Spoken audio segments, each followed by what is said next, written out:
Men shu golni ursam, menga kuchlar yetmay qoladi. Albatta maqsadimga erishaman va chempion bo'laman.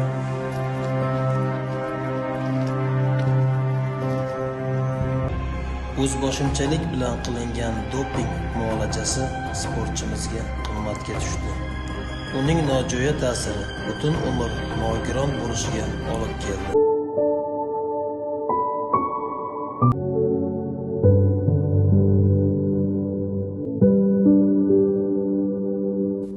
Eh, 3 yil oldin murabbiyimni aytganlarini bajarganimda, o'zboshimchalik bilan o'sha doping vaksinasini olmaganimda shu ishlar bo'lmasdi. Oyog'im ham nogiron bo'lib qolmas edi.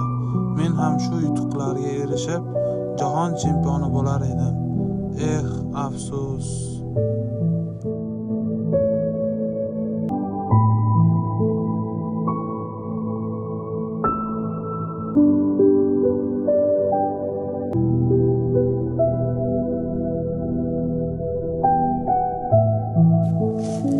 G'alabaga oson yo'lni izlamang. Muvaffaqiyatga yo'l faqatgina o'z ustida ishlash va mehnat orqali erishiladi.